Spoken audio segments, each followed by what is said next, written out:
my hometown. My parents were born here, all of my grandparents, all of my family, back from the 1830s. If you're going to teach and preach about surrounding yourself with good people, it seems like everybody in Americus were just good people. A place that I always want to have connection to. It's where my roots are. A very good community to grow up in. I can't think of a better place to grow up. Say hi to the camera. It was special because of the people, not because of the, anything we had in town or any industry. It was special because of the people. It was a very good place, an excellent place to live and to raise a family. I don't know of a better place.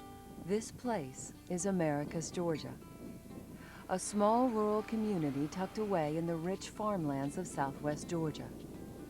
Founded in 1832, Americus has a rich past, fighting spirit, and a sound future. It's the only city in the nation bracketed by 2 National Historic Sites.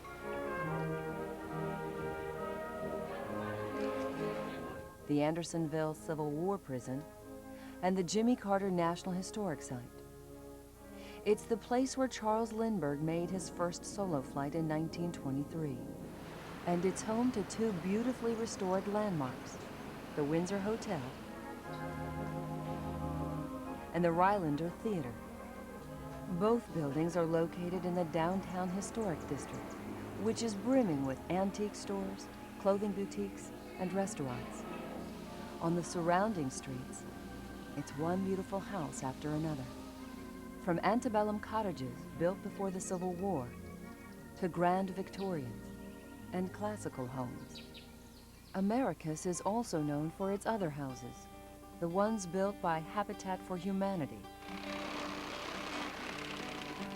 There are Habitat tours and a Habitat store, and soon a village showcasing Habitat for Humanity's work around the world. But if you had to pick one place that represents Americus, it would have to be the Windsor. It's the symbol of the city of Americus. I remember very vividly, I took dancing lessons up there when I was in the 5th grade and when I was in the 7th grade. If some people came there for the winter from the north, Florida had not developed by the time when I was a boy. The Windsor Hotel was built in 1892 for about $150,000. The hotel occupies nearly an entire city block and boasts towers, turrets, and terracotta designs. On the inside, a 3-story open atrium with carved oak pillars, marble floors, and sparkling chandeliers. With that said, this is probably the last thing you'd expect to find going on at the Windsor.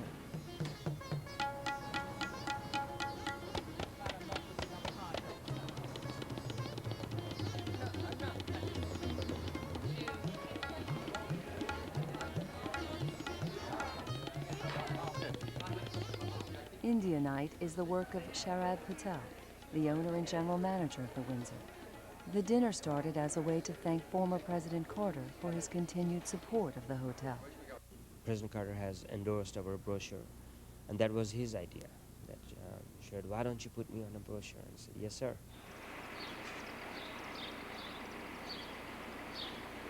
Patel originally moved to Americus in 1996 to renovate a Ramada Inn. But he soon set his sights on the Windsor. It was December 1998, 21st. The minute I signed that closing documents, I was a little nervous that, gosh, now I have a huge responsibility. But I was very confident. Patel bought the hotel after it had been renovated with public and private funds, totaling $6 million. Then Mayor Russell Thomas led the effort to restore the hotel. In 1980, this hotel was probably the biggest pigeon roost in the world.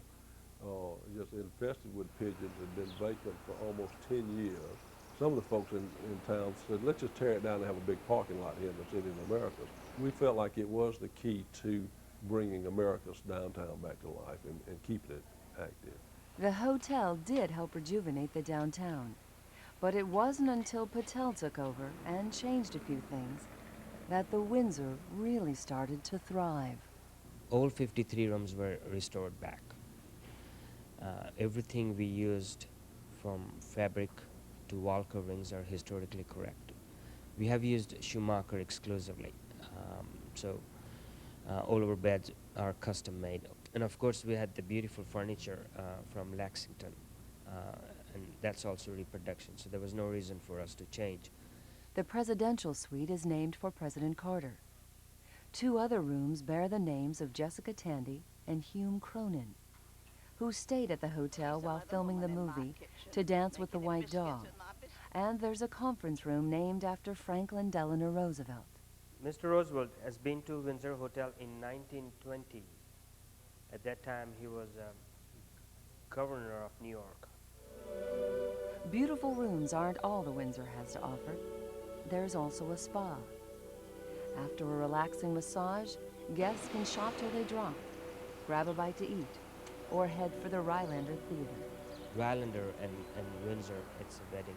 Where can you go in a small town, 18,000, and you have a historic hotel and a historic theater and a historic district and a historic downtown? It's just a beautiful setup.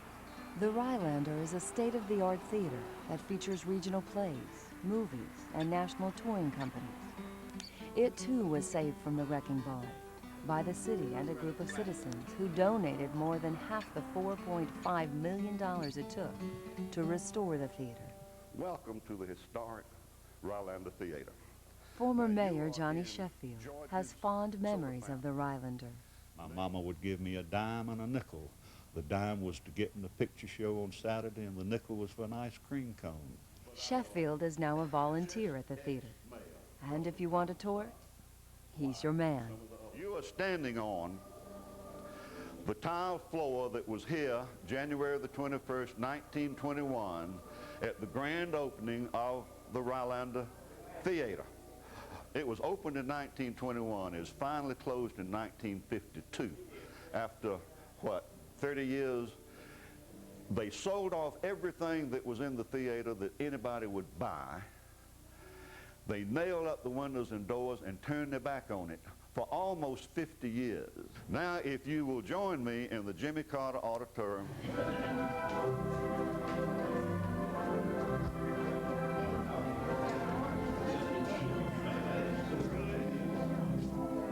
Ladies and gentlemen, you were listening to a 1928 Moeller theater organ. This thing has bells and whistles and cannons and steamboat whistles.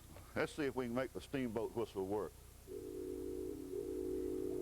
And then you have a siren and the gong.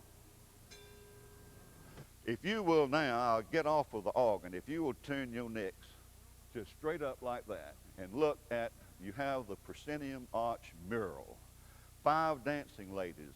The significance of the 5 dancing ladies is nothing. Mr. Rylander just liked it, so he bought it, and we're glad he did. That, along with just about everything else in this part of the building, was almost ruined.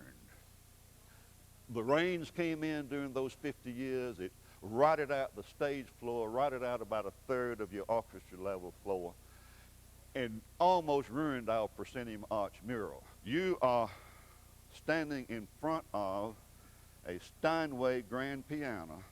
It's in honor of Rosalind Carter. They figured that if we were going to have a whole auditorium named after Jimmy, that Rosalind needed something. Have we got a real singer in here? May, can you sing? All right, join me now.